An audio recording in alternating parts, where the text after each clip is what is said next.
Rangers fans, welcome to Liberty Blue, the essential New York Rangers podcast. I'm Andrew Chonley, alongside Nick Zararis. And Nick, Game 5 in about an hour. How you feeling? Vibe check. Fine. I thought after the first 10 minutes on Saturday, they largely played fine. That game was won on the margins. Like the rest of the games in this series, going into that game, it was 8-6, even strength, 6-on-6 if we're being technical, because 2 of the Carolina goals were empty netters. The Rangers didn't get a special teams goal on Saturday. That's really the difference. I didn't feel like after the first 10 minutes and the Rangers kind of weathered the storm, they got the goal going back the other way and got it to once it was 3-1, they settled in. They weren't amazing. Their first really tough game for the Panarin, Trocheck, Lafreniere line, in that they got hemmed in their own zone quite a bit, like we had talked about on Saturday when we had streamed in the early afternoon. That was something Carolina had consciously done in this series, trying to get their best players out there against Panarin, Trocheck, and Lafreniere.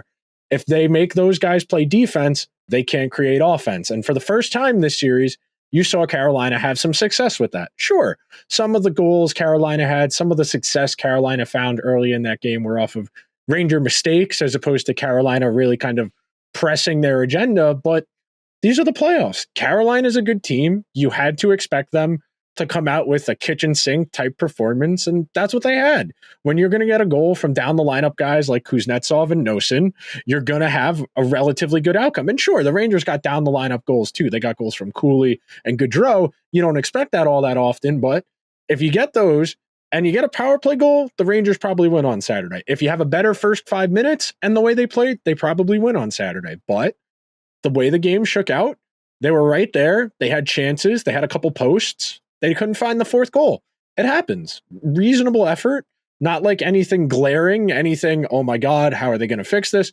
They have questions, we'll see. It looks like it's going to be Brodzinski again in that spot instead of Rempe, and he'll slot in on the fourth line. But other than that, it seems like everything's pretty much static in terms of the lineup, and you got to expect the effort to be relatively similar. You can't expect this team to go 60-0. Like at a certain point, we can highlight the issues the Rangers had, maybe defensively. Some of the sticks weren't there early on, but overall, there was the clip that was surfacing on Twitter earlier today from Sam Rosen and John Davidson back when they were casting the game number 8 or was it game 9? Game 9, I believe it was, of the Cup Final 94. Where they came out and their open was, because they lost their game 4 of the second round as well, and it's like, okay, well, you didn't expect them to go 60-0, did you? Like, these are the things that kind of get maybe overhyped a little bit because this is their first loss of the playoffs. By the way, it's game number 9, and they're 7-1. Like, yeah. There were issues throughout the game defensively, especially early on, that you would rather not see them do. But overall, I mean, again, the Carolina, like you talked about, the Hurricanes were everywhere, especially in that first period. Up 2 goals, they were rolling on all fronts, and the Rangers still weathered that storm. Lafreniere got that tying goal off of a bank shot off of Freddie Anderson, a goal that should never go in. And yeah, they got their first power play goal. What are they? 1 of 18 for the series now. Listen, the Rangers didn't have that great of a game in game 4 for the most part, and they still almost won that. So I'm not too worried about it. I expect them to get a better start here in game 5, especially at home. You got the John Brandsey special with the anthem. I think early on it'll be a little bit more even than we've seen. Yeah, I mean, the series has been even. I know the Rangers were up 3-0 in the series, but the goal differential through 4 games is 1. It's 12-14. Excuse me, it's 2. It's 12-1. It's 14 Rangers goals, 12 Carolina goals. The differential in game 4 was 1 goal. It was 3-3 at evens and 1-0 on special teams. Yeah. There's been an overtime game in here. This is a close series, and the reason the Rangers were up 3-0 in the series going into Saturday was because they had been outright dominant on special teams. If the even strength is a coin flip, You got to find differentiation points in other places. On Saturday, Carolina won the special teams battle, and that was enough. And Sure. I think I don't think I've seen a lot of panic, in all honesty. I've seen modicums of frustration, some trickling complaints about maybe how some guys are used, but I feel the way the game developed, reasonable adjustments, leaning on certain pairs a little bit heavier than others, double shifting certain guys, getting Panarin out there with Zibanejad and Kreider at points, trying to chase that last goal. You feel reasonably okay about the decision making, how they've played. Your only real frustration as a Ranger fan is that a lot of these mistakes are self-inflicted and they're not stuff Carolina's forcing them into. Yeah. If you go back and you watch the build-ups to some of these sequences, these are split-second decisions. And ultimately, a lot of the game comes down to a split-second decision. It's, am I going down to a knee? Am I reaching out my stick? Or am I leaning out with my body? Those are your three options for the most part as a defensive player when you're trying to break up a play. If I can get there with one of the three faster than the other two, that's the one I need to go for, even if it's the one I might not be the most comfortable with. You know, the Gaudreau failed clear through the neutral zone. All he has to do is take another stride or two, and he gets to the red line, and he sends that in, and the goal just never happens, and we don't even have to talk about Trouba not stepping up as opposed to conceding ground. So there are a lot of those little things. These are split-second decisions, and a lot of these mistakes aren't, it's not like these are fatal flaws or like fundamental errors within these guys' games. I think a lot of these mistakes, especially in terms of just the failed zone exits and the bad clears, come down to both a little bit of panic where I got to move the puck, and two, a little bit overconfidence, a little bit of, okay, I got this. I can do this. And that's ultimately where a lot of those mistakes stem from. It's the combination of both of those. It's not making the right of the three choices where you move your body, your stick, or both all together. And that's ultimately where a lot of those little things happen. If Trouba leans forward just a smidge as opposed to going for the hit, he probably blocks that shot with his stick. It goes into the netting and the sequence dies. Gaudreau, like I said, if he just keeps skating, that puck goes through the neutral zone. They send it down. They go for a line change. The third Carolina goal, the Nosen goal, if Trouba ties up a little bit better, that probably gives Shesterkin enough time to get over from right to left to get in front of that shot. But at that point, you're nitpicking. These are two really good teams. These games have been really close. Sure, you always want to play better. These are easily identifiable mistakes, but these are execution mistakes, not process mistakes. I think one thing that would help the Rangers out tonight a lot, and to your point about getting off to a good start, the forwards have been a little jumpy in fleeing the zone, trying to get from defense to offense. And that, when you're Trouba, when you're Gustafsson, when you're Schneider, you need targets who are available for you to pass to. The long alley-oop out of the zone is good to alleviate pressure temporarily. But if you're a forward, hang back in the zone an extra 2 seconds, make yourself available as a target, and you got your breakout. That's been the one issue in this series for the Rangers defensively, is Carolina's been able to hem them in for extended periods of time and then off of the rush. But the Rangers have been poor off of the rush all season. So I don't think that's something you're going to be able to fundamentally change over the course of a game or two. But it is something I think the breakouts is more easily correctable than the rush defense, because the rush defense has been an issue all year, whereas the breakouts have largely been solid this year. Think of it this way. Trouba Gustafsson had a miserable experience of a game. Panarin had the worst game of the of the playoffs so far for him. The first line overall didn't really do much when they were out there on the ice. And the Rangers still only lost by a goal. And even then, the special teams didn't get much done. Power play didn't get going. The late Brady Shea goal in the power play, their first power play goal of the series, that ended up being the game decider. A lot of things didn't go right for the Rangers in game 4, and they still only lost by a goal. Keandre Miller, by the way, in game 4, sensational defensively. There were numerous shifts where I saw his stick being active. His positioning was in the right spot. He had a really good defensive game from what I saw. And when so many of those things go right, and you're still tied with 3 minutes to go in the game until Brady Shea just happens to score, and then that's the game, like, that's really good. That's a really good sign that at the end of the day, you know, Carolina had a lot of things go their way, and yet they still almost lost. That's good if you're a Rangers fan. Completely agreed in that respect. It's close. And one thing I think that's worth pointing out is that all season long, the Rangers have been a slow starting team. They have gotten better period by period over the course of the year.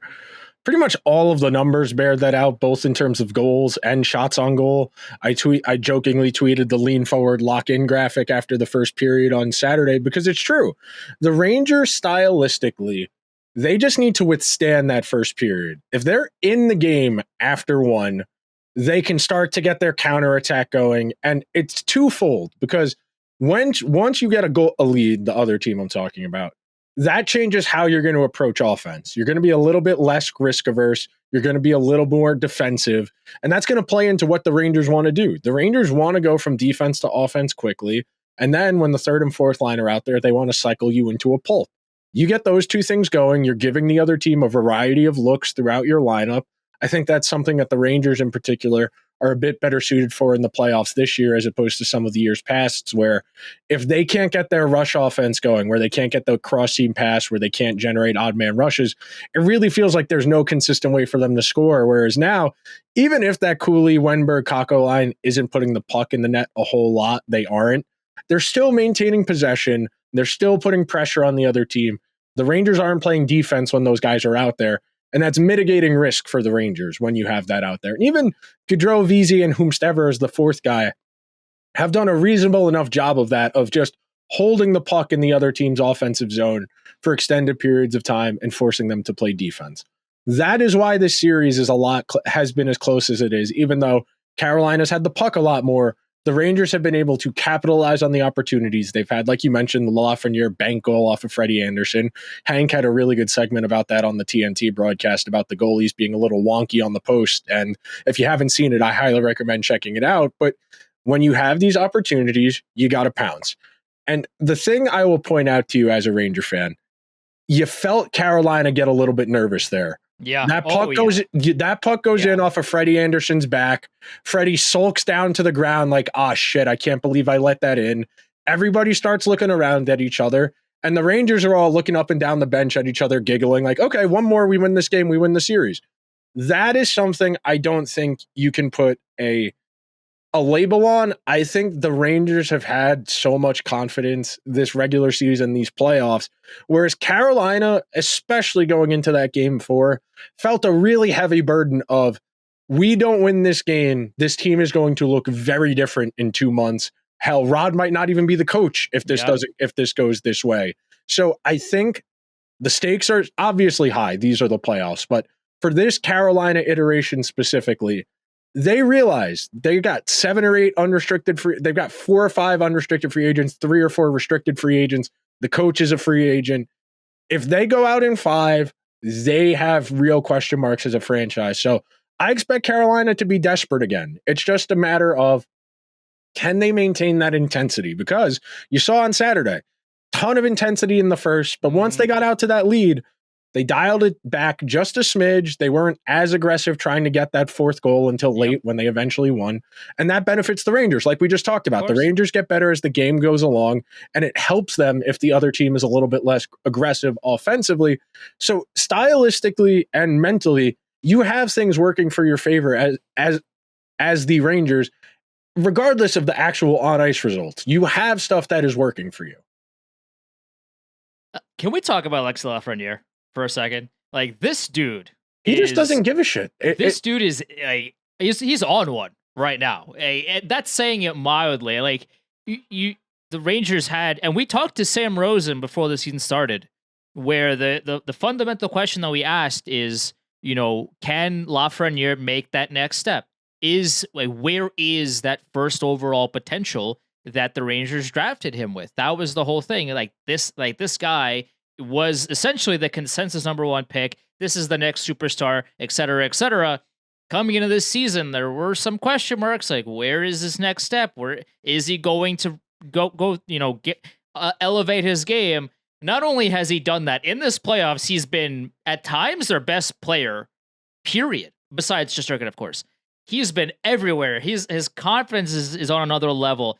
he's got that, like, he's got that I don't care factor to his game where he's taking it to the net. He bank shot, off of Freddie Anderson to tie the game. Like, he doesn't care. He's doing, like, that's the kind of play that you don't make if you're not confident in your ability. Like, that's the kind of play that you make where it's like, like, I have so much confidence. Like, Freddie Anderson doesn't look good in this split second.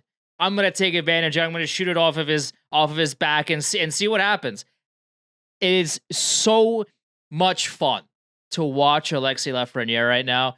Not only the way he's playing, but the way that he's acting on the bench, on the ice, before the game, after the game. He's a lot of fun. And that, I think, is having an effect on the entire bench. Of course, we saw the Blake Wheeler reaction when they won Game 3, where he was banging on the glass with Jonathan Quick. Like, all of that, we talk about the intangibles and all these things, but it does provide a boost to the team. When the vibes are so high, the mistakes don't feel as big. Oh, we lost the game? That's fine. We'll just win the next one. Oh, we're down a goal? Oh, that's fine. I'll just bank a shot off of Anderson's back. A tie game. Oh, it's fine. Like, the vibes are really high right now. The confidence is high right now. I want to see them keep it going here in Game 5.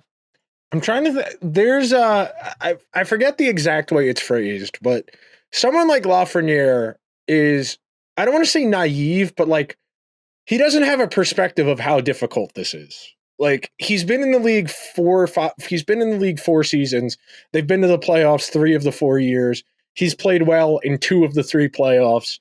And he's largely done it in a supporting ancillary role where he's not expected to do a whole lot. So whatever they get from him up until this year had largely been a bonus, but now he's got real expectations on him. But that naivety is interesting in that he really just does not care. You give him the puck, he's going to try and make something happen. And he's very he's very determined to get the puck to the net and just see what happens. And he's one of the few guys in this lineup that he's not trying to pick the corner on a particular grain of fiber on the net. He's just trying to put it on the goalie and see what happens. He's there trying to get a shot low so that way if it rebounds, trickles out, they have second chance opportunities. He has played very well. And some of that is that he's got more room, he's getting more opportunity, he's getting more ice time, he's playing with better line mates. And of course, all of that is going to work for you. You get 2 more minutes a game of ice time at even strength almost entirely because the power play still doesn't get a ton of time. You're going to put up more counting stats. You do it with a guy who has 120 points, you're going to put up more counting stats. But the requisite confidence Lafreniere is playing with is important, and it is infectious. It's something that I think Keandre Miller is in that same boat. I think Mika Zibanejad in that same boat, where if it's going well for them, they're just going to keep going. They're going to keep making things happen. And if they're not, then that's where you start to see trepidation. That's where you see mistakes. That's where you get that inconsistency from. With Lafreniere, I think of the Dion Waiters. If I stop shooting at 0 for 12, that means I lost confidence. No, you want Lafreniere to finish the game with 12 scoring chances, 7 shots on goal, a goal and assist. You want him pushing the play and making things happen where the defense has to respect him because that opens up stuff for Trocheck, that opens up stuff for Panarin. That's the key here for why that line is so successful at 5-on-5. And I have felt that Roslovic has had a solid series. I think he's a good supporting piece, but I do think defenses don't really respect his shot as much, and that's why defenses cue in on Kreider and Zibanejad a little bit more, whereas with that second line, which is their first line in ice time, but not first line in their depth chart. That's why it's so effective, at least stylistically, that all 3 of those guys are good at something different, and they're all dangerous in their own rights, and it makes defenses respect them. And that's where you get the defenses pinching up. Speaking of defenses pinching up, it's going to give me a heart attack at some point the next time I see Gustafsson or Trouba or Schneider overlapping in the offensive zone like a soccer fullback, because that's how you get Panarin as the first guy back in a 2-on-1 going the other way. And I understand the defense being aggressive is a part of what makes them successful. But as a fan in a playoff series against a team that is faster than you are, God, does it make you uneasy watching Trouba make that run knowing, oh God, who's back? Panarin's the first guy back, and you got Panarin trying to break up a 2-on-1, which is what happened at one point in the game the other day. So defensively, you can't tell them to not be aggressive, but maybe a little more choosy and when we're choosing to make some runs. And hell, it almost worked for Trouba. And that's the funny thing. If Trouba gets that redirect in the third period and they win that game, it goes into the category of Zibanejad passing in that 2-on-1 in game one of, haha, that was funny. Or Trouba going neck first into the glass in game two of, oh, he's so stupid, but they won the game. Whereas now they lost, and it's reasonable to say he was on the ice for 2 of the 3 goals against, 3 of the 4 goals against. He should be better.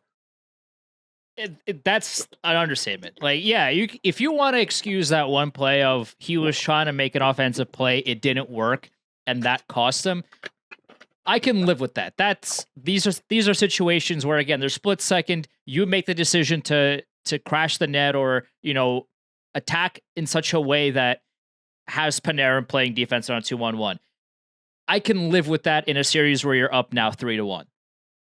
But these defensive issues, it's going to be a little bit different now that they're in Madison Square Garden because the Rangers have the last change now. But in games 3 and 4, the Hurricanes pounced. Whenever Gustafsson and Trouba were on the ice, it was the top line always, for the most part. Rod knows, hey, this is not the best defenseman on the planet for the Rangers. We have to send out our best guys against those two because if we don't, then we won't have any room to maneuver. And that's what they did. And Trouba was on the ice. I think Gustafsson was on the ice for 3 of the 4 goals against as well. Didn't have a great defensive game. But again, at the end of the day, Panarin didn't have a great game. Trocheck didn't have a great game. Those guys were not fantastic. Power play didn't exist. The first line, in air quotes, didn't really do much offensively. A lot of things, it did not go the Rangers' way. And they still only lost by a goal. That, if nothing else, it should bode well for this team moving forward. I do worry the longer this series goes on about the Rangers' ability to match Carolina's tempo and intensity. I think most people would recognize Carolina is faster in terms of straight line speed, and they're definitely a little bit more of a physical team than the Rangers. And I think the longer the series goes, that does benefit Carolina. It's part of why wrapping this series up is the sooner, the better, because the more miles you run, and we talked about Saturday, the more games you play, the better the risk of injury, that type of thing. So wrapping it up is not as easy as it sounds. Carolina will be desperate. Carolina has shown a resourcefulness. And I know they were up 3-0, but I say again, this series has been that close and special teams has largely swung it. I don't feel like this series is in the same boat as Edmonton, Vancouver, or Boston, Florida, where the officiating has been awful. I think it's just been bad as opposed to awful. I think guys on both teams have very liberally gone down easier than they should, trying to bait penalties. I think guys have lain in a heap like they're dead on the ground for longer than they needed to, trying to draw a penalty. I do think the fact that the power play has been so important in this series is definitely part of why you probably won't see as many penalties the longer this series goes on. That's something that statistically bears out that coaches and players will tell you the same thing, that getting the 4th win is the hardest one to get. Yeah, it always is, because the other team is more desperate. Of course. And you can say, of course, well, the Rangers want to win too. And yes, desperation is always going to produce better results than comfort. It's just one of those things where when shit hits the fan, the team that needs it more will make weird things happen for them. And you think about it, some of those Carolina goals, the ugly rebound, the second chances, you get a Brady Shea point goal with traffic in front, all of that accumulated. And as we've said a few times, it took all of that for the Rangers to lose this game, in a game they didn't play particularly well. The Rangers did not play well, at least the first 25, 30 minutes of that game. Then they started getting their feet moving. They definitely put a little bit of pressure on them. They tied the game to get it from 3-1 to 3-3. It sounds stupid to say that's an accomplishment, but it's proof of concept. As we've said all year, the Rangers have found ways in these games where even if they're not playing great, they hang around, and then you hang around long enough, anything can happen. You hit a post, you get a rebound off of someone's back, off the goalie's back. It's 3-3. You got a chance to steal one in Carolina in a game you maybe had 20% of the possession in the game. And then that's where things happen when you're a good team. You can make your own luck, even if you aren't in that much of control, because the Rangers high end talent, and the Rangers high end talent has been okay in this series. You would like a little bit more from Adam Fox, but you probably feel he's at least a little bit physically compromised. You feel you probably want a little bit more from Panarin, even though he's giving you goals. Him and his line haven't been as good in this series as they've been earlier in the playoffs the rest of the season, but that's the benefit of having the 3-1 lead. You have room, you have margin for error. So it was so important you took care of business as early as you could. Now, I'm not saying you fuck around and you let this get to 4-2, 4-3, but they have more than enough leeway here where even if they get off to a slow start tonight, they'll have last change. The longer the game goes on, that has historically favored the Rangers this season. That works for you. Your goal is just not letting this game get out of hand in the first period. And for a minute there, it did look like the game was going to get out of hand on Saturday. And that was really the first time all playoffs the Rangers have faced real adversity. But they weathered the storm. They got it to 3-1 at intermission. They had a chance in that game, and they wore Carolina down, and they got it to a tie. You got it to a coin flip after trailing for the vast majority of the game. That is something you can't replicate. That is something that really reflects well on the character of this group. And the other thing, it's really good to see the coach recognize my one defensive pair is getting killed out there. I'm going to start skipping them every now and then because I can't afford to have them out there. I think we've seen Laviolette not be quick on the trigger, but have a reasonable understanding of the temperature. Maybe, and this is a me thing, maybe I would have used a timeout somewhere in there earlier in the game at 3-1 because the tempo was getting a little away from them. I understand coaches are a little more reticent to use their timeout now because it's associated with the challenge. If you don't have the timeout, you can't challenge. But other than that, you feel like he's got a really good pulse on the group. If you saw the Rempe quotes today about how he really does a good job of sitting down with guys and letting them know you're not going to play, but if something happens in warmups, you should be ready to go. Whereas the Rangers have operated in years past where guys wouldn't find they were healthy scratched until they came out of the locker room they came back to the locker room after warmups and saw the lineup written on the dry erase board. So I think the coaching staff has a really good handle on these guys. And I think for the most part, these guys have shown a resilience that Rangers teams of years past just don't have mentally. It would have been very easy at 3-1 for that game to kind of get written off. For sure. But they chipped away at it, and they found a way to get back in it. Carolina made a couple mistakes, and you're right there in it at the end. That type of mindset is something you can't fugazi. And that's been the biggest difference between this Rangers team and Rangers teams of years past, where they have tried to bullshit their way through seasons, through playoffs with just their high-end talent and just Shesterkin standing on his head. They've got the high-end talent. And Lundqvist as well. Prior, we're talking about different windows here. Yeah. But they have shown a mental edge to their game in support of their talent that's allowed them to be President's Trophy good, as opposed to second place in the division, losing games in overtime, losing to, San Jose and Columbus and Ottawa and Anaheim and the dog shit teams because they've messed around for 3 periods. This team is fundamentally different in mindset, and it's why their talent has been so rewarded this year. That and it just feels like this team understands the assignment.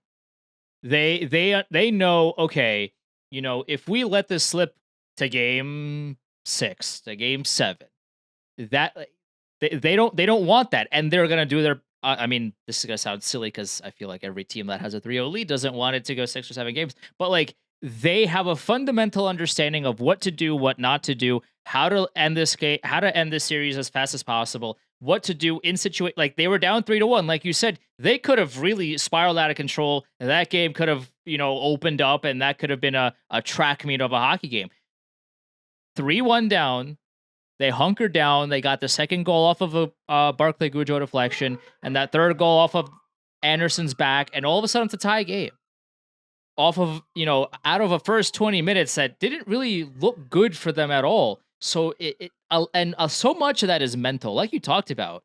It's very difficult to in any game, let alone a playoff game. When you're down 3-1 after the first period, it's difficult to regroup after that.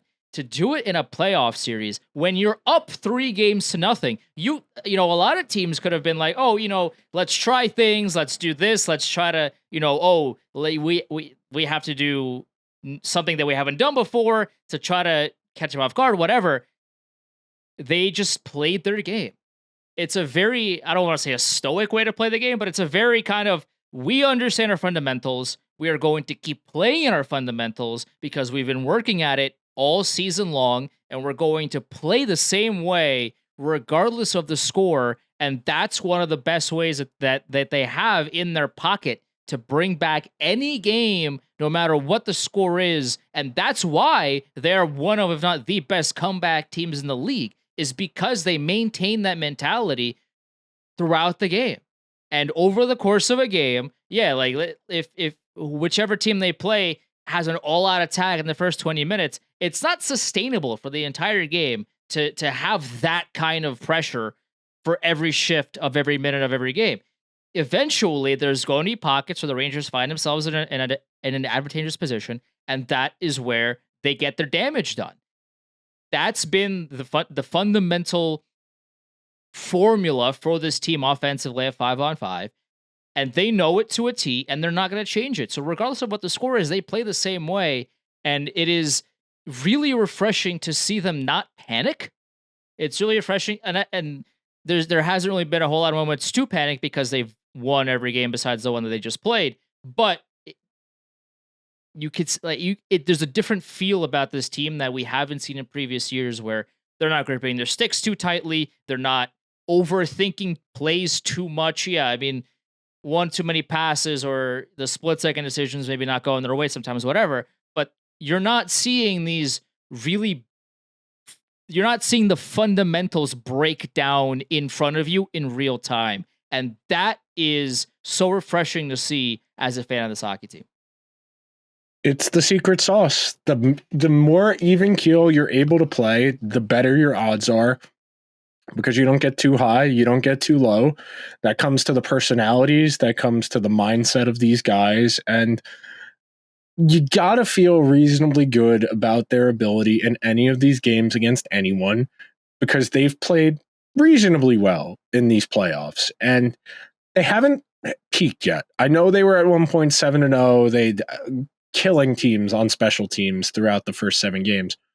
They still have a little bit of room to give you at 5-on-5 where you feel, okay, we get a little bit more 5-on-5. We control possession just a smidge more. We get that in conjunction with Shesterkin's rolling. We get that with the penalty kill, which has been excellent. And then you get a power play goal. You're in good shape. That's the way you should be thinking about this. Is they didn't get a power play goal on Saturday. That bodes well for the chances they're able to convert one tonight. You get one, that, all right, we need to find 3 more goals. Where can we find 3 more goals? Because 4 goals probably wins you the game tonight. That's the way you can start to game out the math and strategizing. And the way Saturday went, I think bodes well for the game tonight, because as we've reiterated a few times, they did not play well. They hung around. They found a way to get back in it. Tonight, get the crowd going. I know it's a Monday night. I know people will be a little tired, a little cranky. It's a Monday night.